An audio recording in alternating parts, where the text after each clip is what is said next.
Prajurit TNI terus menjadi korban di tengah serangan pasukan Zionis Israel ke kawasan Lebanon.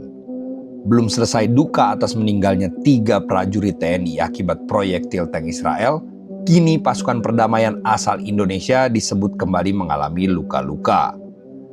Menurut kabar yang berkembang, terjadi ledakan baru di fasilitas PBB dekat LADIC pada Jumat lalu 3 April 2026.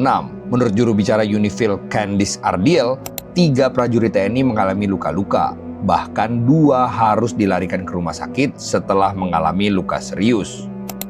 Pusat Informasi Perserikatan Bangsa-Bangsa kemudian menjelaskan bahwa 2 prajurit tersebut kini sudah dalam kondisi stabil. Sebelumnya, 3 prajurit TNI tewas akibat agresi militer Zionis Israel di akhir Maret lalu. Kontingen pasukan perdamaian yang bernama Praka Farizal Ramadan tewas setelah proyektil meledak dekat desa Acit Al-Qusair di Lebanon Selatan pada 29 Maret 2026. Lalu, esok harinya PBB kembali mengeluarkan berita duka. 2 prajurit TNI yaitu Kapten Infantri Zulmi Aditya dan Sertu M. Nur Ikhwan meninggal setelah sebuah ledakan menghantam konvoi logistik Unifil di dekat Bani Hayan di Lebanon Selatan. Ketiga jenazah akhirnya tiba di Indonesia akhir pekan kemarin. Peti yang diselimuti bendera merah putih disambut tangis keluarga yang tak henti-hentinya memberikan pelukan. Presiden Prabowo Subianto juga tiba di lokasi dan terlihat sempat berbincang serta menyalami keluarga prajurit TNI tersebut. Peran pasukan Indonesia di kawasan Timur Tengah sudah ada sejak 2 dekade lalu. Indonesia mulai mengirim pasukan ke United Nations Interim Force in Lebanon atau UNIFIL pada tahun 2006 pasca pecahnya Perang Lebanon 2006 antara Israel dan Hizbullah.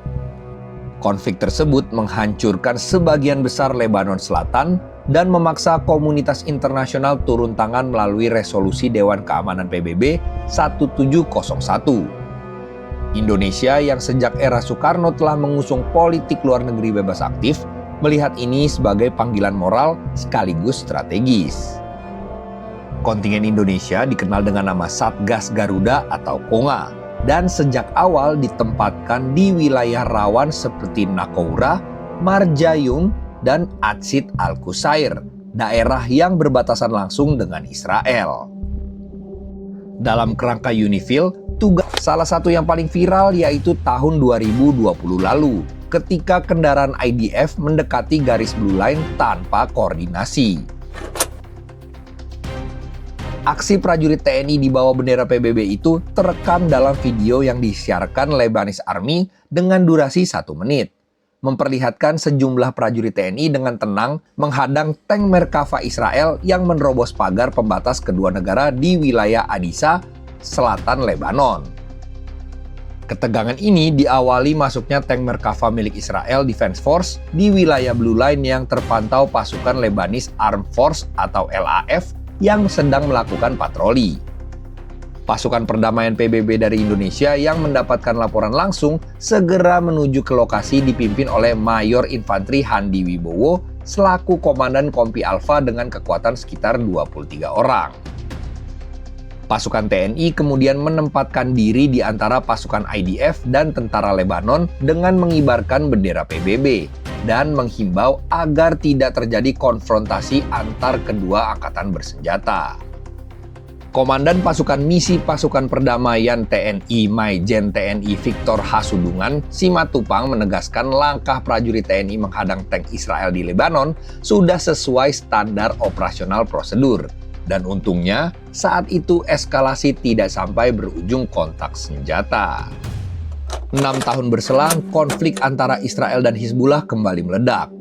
IDF dengan agresif melancarkan serangan udara dan darat ke Lebanon, sementara Hizbullah membalas dengan roket dan rudal lintas batas.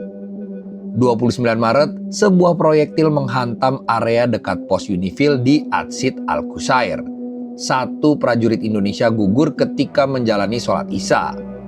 Dalam waktu yang hampir bersamaan, serangan lain terjadi di wilayah operasi yang sama.